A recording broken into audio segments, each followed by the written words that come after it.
Salut tout le monde, j'espère que vous allez bien. On se retrouve aujourd'hui pour la tarte au café de Pierre Hermé qui vient du blog C'est ma fournée. C'est ma fournée, c'est mon blog de référence en termes de pâtisserie et c'est d'ailleurs avec celui-ci que j'ai commencé la pâtisserie il y a 10 ans maintenant, donc quand j'avais 15 ans. Et aujourd'hui, on va refaire la tarte au café du grand Pierre Hermé. Alors suivez bien les étapes et c'est parti. Comme pour toutes les recettes, retrouvez la liste des ingrédients dans la description. On va commencer par la réalisation de la pâte sucrée. Dans le bol du robot, avec la feuille, on va sabler la farine, le beurre et le sel. N'hésitez pas à faire la pâte à la main si vous n'avez pas de robot. Après 3-4 minutes de pétrissage en vitesse moyenne, vous aurez une consistance de sable. Ajoutez alors la poudre d'amande et le sucre glace et continuez à sabler pendant une petite minute, le temps que la poudre d'amande et le sucre glace se soient mélangés avec les autres ingrédients. On finit avec les 16 g d'œufs battus. L'œuf va coller principalement à la feuille, donc après 30 secondes de mélange, je récupère la pâte sur la feuille pour qu'elle se mélange avec le reste des ingrédients.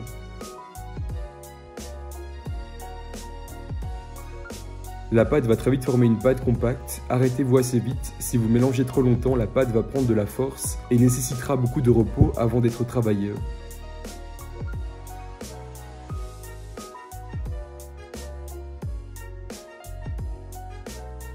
Je récupère la pâte et je vais la phraser sur le plan de travail quelques fois pour bien l'homogénéiser.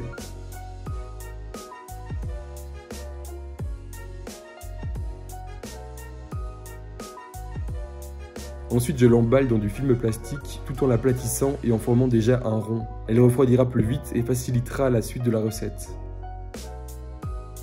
On la fait reposer une petite heure au frigo. Après 1 heure de repos, j'abaisse la pâte sur un plan de travail toujours fariné. Je vous mets en description ma recette de pâte sucrée avec toutes les petites astuces pour tout bien réussir. On abaisse à 2,5 mm d'épaisseur environ, jusqu'à ce que la pâte soit la bonne taille pour le moule, ici 16 cm de diamètre. J'enroule la pâte autour du rouleau et je viens la déposer par-dessus le moule.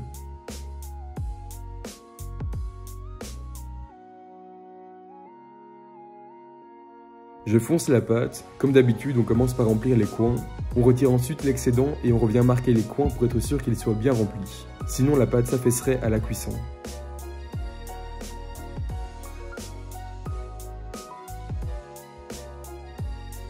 On finit par retirer l'excédent de pâte.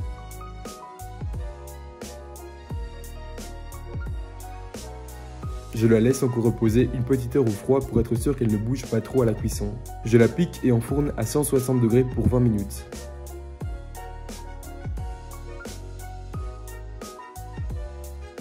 Je la sors du four, retire le cercle et applique une dorure au pinceau sur toute la tarte, sauf le dessous. C'est une protection pour l'empêcher de ramollir trop vite. Je réenfourne pour 10 petites minutes. À ce stade, il faut bien surveiller la cuisson qui va très vite, réservée sur grille. Pour le biscuit cuillère, j'ai besoin que d'un cercle de 14 cm de diamètre, mais c'est compliqué de faire une si petite quantité, donc j'aurai de la pâte pour faire 4 cercles. On commence par monter les blancs d'œufs petit à petit avec le sucre, sans aller trop vite au début, bien entendu. Il faut toujours monter les blancs en petite vitesse et accélérer seulement sur la fin pour bien les serrer.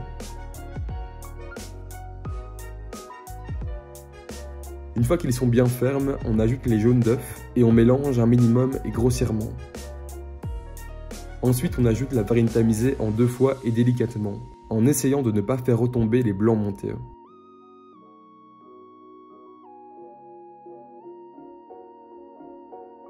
Une fois le biscuit prêt, je le mets en poche à douille avec une douille taille 6, car on veut un biscuit assez fin, qui puisse entrer dans la tarte. J'ai fait avec une douille taille 8 et du coup, il y avait moins de place pour la ganache dans la tarte.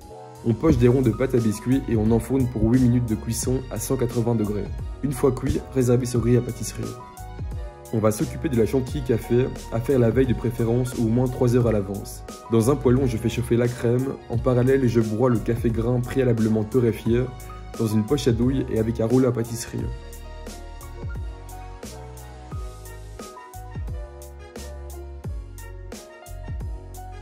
Une fois la crème à frémissement, je verse le café dedans et laisse infuser 3 minutes, tout en fouettant toutes les 20 secondes pour bien diffuser les arômes de café. J'ajoute également un peu d'extrait de café dans la crème.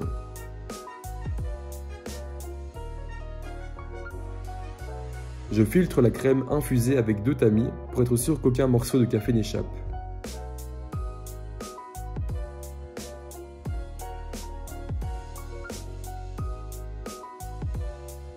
Je récupère la crème au café et la transvase dans un bol dans lequel j'ajoute du sucre et la gélatine. La gélatine fond dans la crème chaude.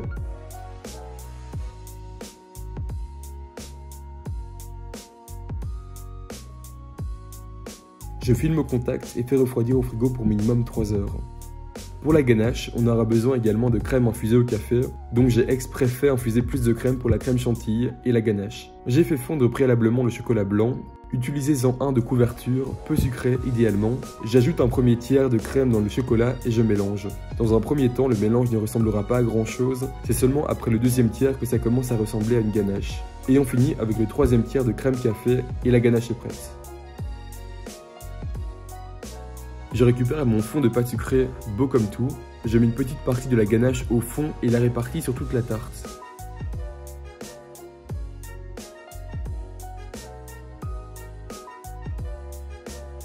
Je réserve de côté et récupère le biscuit cuillère que je détaille à 14 cm de diamètre pour qu'il rentre parfaitement dans la tarte.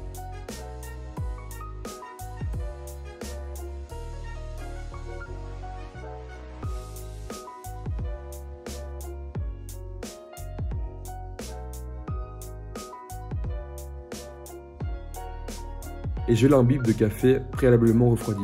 Très généreusement, laissez-le baigner une petite dizaine de secondes en le retournant 2-3 fois. Laissez-le goûter et posez par-dessus la ganache café.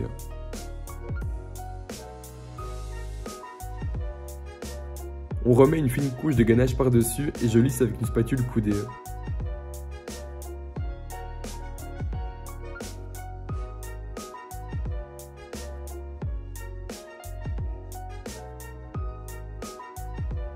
Je réserve au frigo. Pour faire les tourbillons de chantilly café, j'aurai besoin de fins supports en chocolat blanc. J'ai même pas tempéré le chocolat, même si ça aurait été plus facile bien que plus long. Je l'ai juste fondu et fait revenir à 26 degrés environ. Je prends une poche plastique et j'en retire les bords pour avoir 2 feuilles plastiques. Je verse un peu de chocolat blanc sur une et je l'étale entre les deux au rouleau à pâtisserie.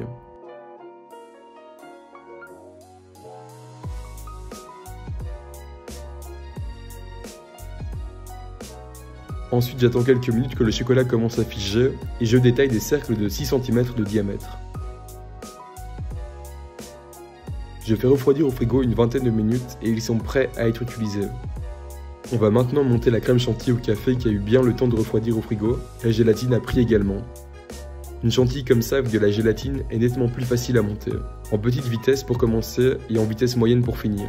Je surélève un peu la cuve du robot pour que le fouet atteigne bien le fond. Il faut qu'elle double de volume et soit assez ferme pour tenir une fois pochée. Je la mets dans une poche avec une douille Saint-Honoré. Place le tourne-disque et ça fait bien 2 ans que j'ai plus fait donc je vais galérer un petit peu. Mes 2 premiers essais, je me suis rendu compte que le chocolat était trop léger et ne tenait pas en place au milieu, alors j'ai collé le disque de chocolat au tourne-disque en mettant un peu de crème en dessous. Je vérifie bien qu'il soit centré pour tenir parfaitement sur lui-même, et je peux alors pocher le tourbillon de chantilly. J'en ai fait 6 plus ou moins corrects et je garderai les 4 plus beaux pour la tarte.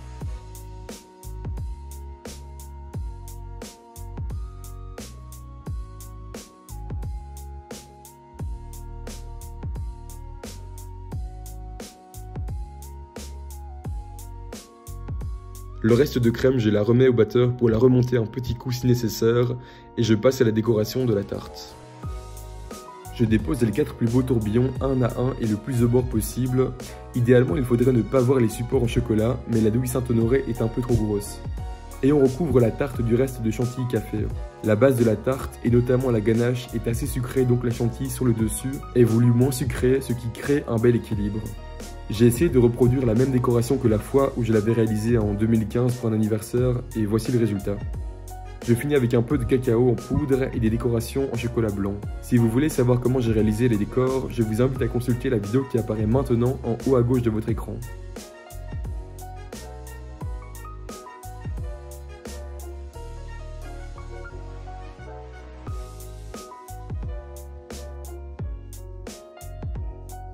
Je finis avec quelques pointes de feuilles d'argent.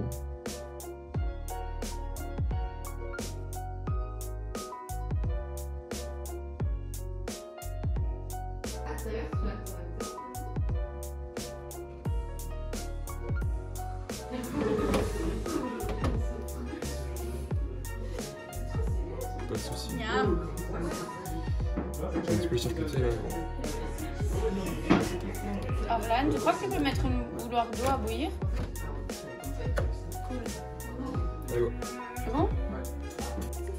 Ah mais hyper bon.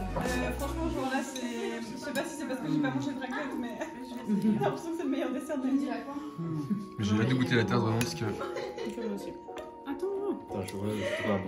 Et voilà, c'est la tarte au café de Pierre Hermé qui se retrouve très facilement dans mon top 3 des tartes préférées à manger mais également à réaliser. Ici le plus important c'est d'utiliser un café de grande qualité pour l'infusion de la crème et si vous avez un bon café, la tarte sera délicieuse. N'oubliez pas de liker la vidéo si elle vous a plu et de laisser un commentaire et on se retrouve très vite pour une nouvelle vidéo. Ciao!